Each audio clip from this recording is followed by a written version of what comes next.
Beaucoup de monde était venu ici au Stade du Manoir pour voir René Ranger. Il était bien là, regardez cette image dans les vestiaires du Stade du Manoir. Ranger, pas de doute, c'est lui, le tatouage dans le bas du dos de l'international All Black. 6 sélections, le smiley sur le strap, tout va bien.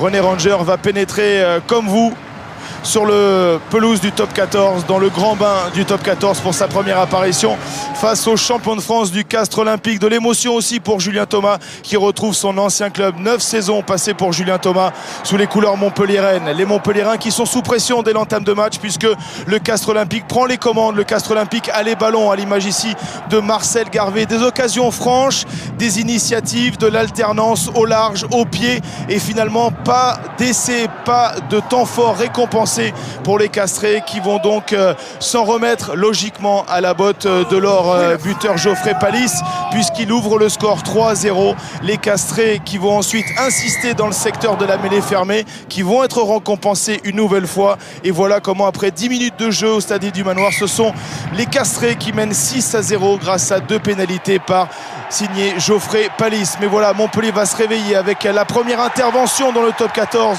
du All Black. René Ranger au contact, il ne perd pas le ballon. Derrière lui, on va pouvoir enchaîner avec le relais de De Marco, d'Alexandre Bias. Les Montpelliérains sont enfin entrés dans la partie, mais voilà, il y a toujours le petit geste qui fait la différence. Un en avant, on revoit l'attitude de René Ranger qui a été peu servi, qui a eu peu de ballons exploités, mais qui a tout de même permis à son équipe de se remettre dans le droit chemin. Le droit chemin, eh bien, à la 20e minute, ils vont le trouver enfin, les Montpelliérains, avec le premier essai inscrit sur leur première occasion par Winand Olivier. Ils reviennent à un tout petit point, 6-5, ils sont menés, mais grâce à la transformation de Benoît Payaug, ils vont prendre les commandes de la partie, 7-6. Les Castrés dominaient cette entame de match. Les Castrés de Serge Millas sont maintenant menés 7-6. Montpellier a des envies d'espace, des envies de grand air, à l'image de François Trinduc qui perce, mais derrière une faute d'Ibrahim Diarra au pied des poteaux. Il n'y aura pas de carton jaune, mais il y aura une pénalité suite à cette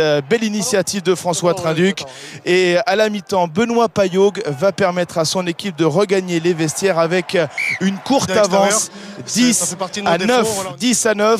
Fulgence Ouedraogo remobilise ses troupes, lui qui était blessé, lui qui était sur le bord de la touche, 10-9. Mais voilà, dès l'entame de la deuxième période, Geoffrey Palis va permettre à son équipe du Castres Olympique de recoller au score et de reprendre l'avantage, 12-10.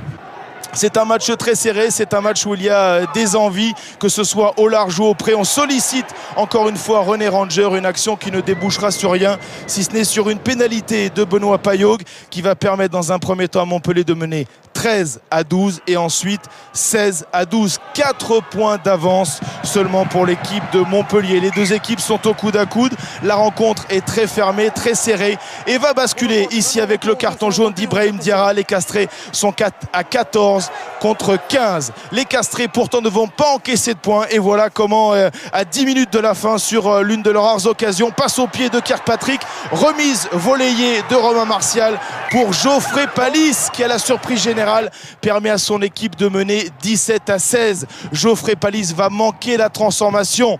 Les Castrés ne mènent que d'un tout petit point sur la pelouse de Montpellier. Les toutes dernières actions seront montpelliéraines, mais voilà, Geoffrey Palis, le grand bonhomme de cette partie, va passer une nouvelle pénalité, 20-16. Fulgence Ouedraogo est dépité, 20-16, 4 points de retard pour Montpellier qui va jeter ses dernières forces dans la bataille avec Winand Olivier, le 3/4 centre sud-africain qui va échouer à 5 mètres. La mêlée va-t-elle revenir à Montpellier ou à Castres pour la balle de match? On revoit cette image en avant de Winand Olivier. La balle de match est manquée, occasion ratée pour Montpellier qui s'incline pour la première fois de la saison à domicile, 20-16. En revanche, première victoire à l'extérieur cette saison des champions de France. Le Castres Olympique s'impose 20-16. La première dans le top 14 de René Ranger est forcément manquée. On avait préparé sereinement ce match. On savait la qualité de ce groupe montpelliérain avec les nouvelles recrues.